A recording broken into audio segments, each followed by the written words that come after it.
There's something sick/sad about the analogy being made by MAGA influencers to wanting a January 6th style commission when they didn't want a January 6th commission to look into what became a deadly attack on the U.S. Capitol.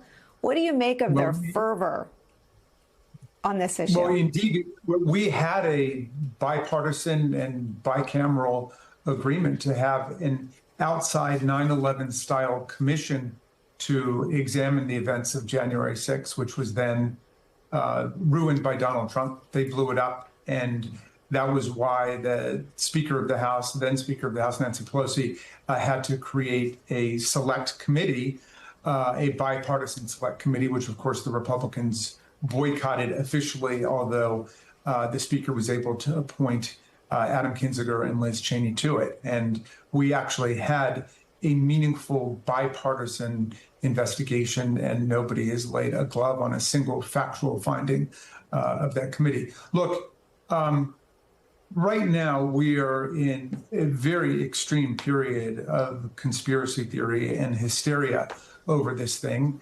and understandably so. President Trump, Vice President Vance, Pam Bondi, herself, Dan Bongino, Kash Patel, all of them were demanding before the election the release of all of the materials related to Jeffrey Epstein. And they were alleging a massive, basically human trafficking, child sex abuse conspiracy ring.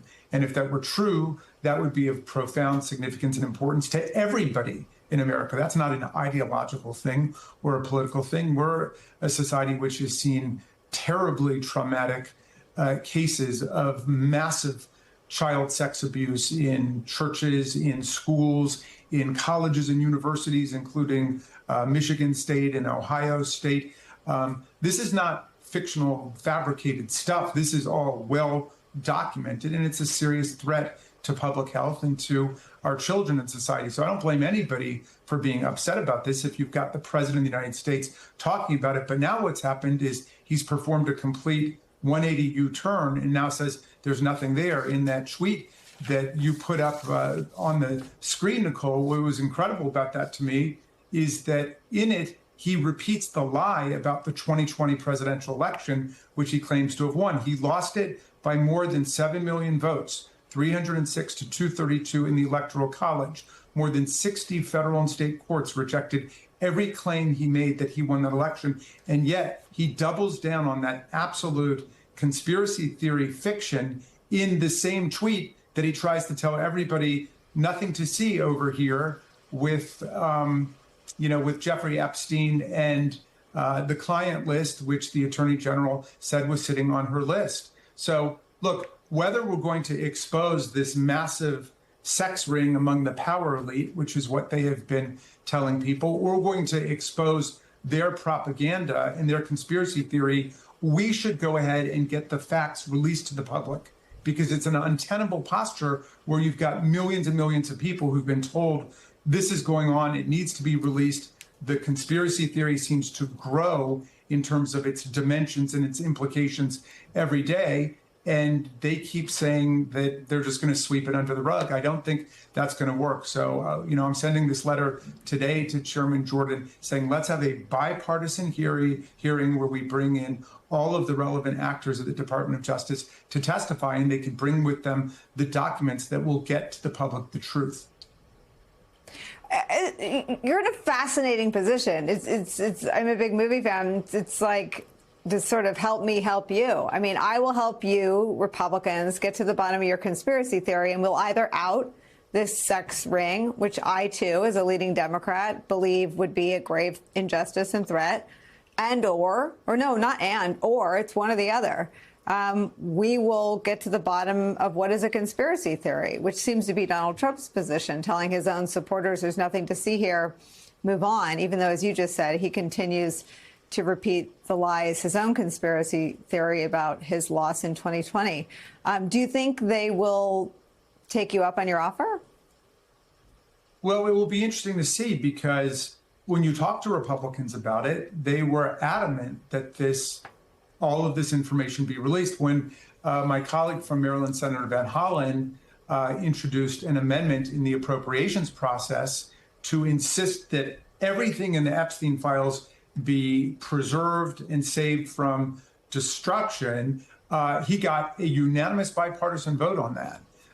All the Republicans and all the Democrats in committee voted on that, and I hope that that's going to come out, quickly from the Senate, and the House will act accordingly. We obviously don't want any of the evidence to be compromised, altered, or destroyed in any way before we can act on this. But I've been getting calls from Democrats, Republicans, independents, not just in my district, but from all over Maryland and from all over the country, saying we want a proper accounting and transparency on this. The administration has said they are the most transparent administration in history. Whatever you think about the merits of that claim, they've got the opportunity to show right now that they've got a real commitment to transparency. I don't think I've gotten a single call from anyone saying, no, let's maintain the secrecy of all of these documents.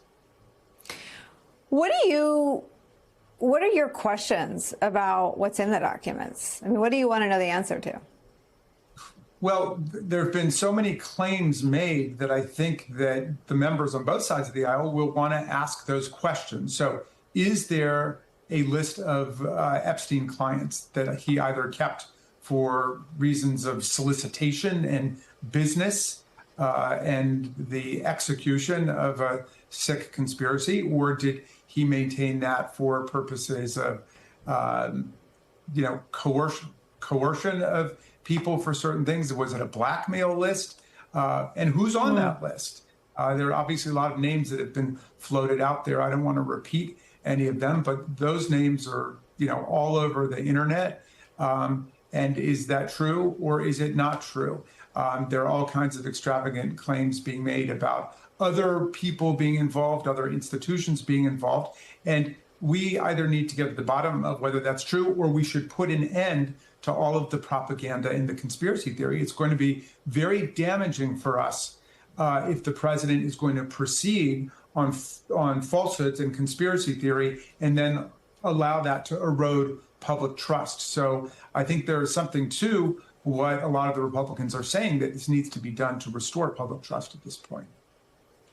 Megyn Kelly essentially accuses Trump of, quote, directing Attorney General Pam Bondi in what she describes as a cover-up.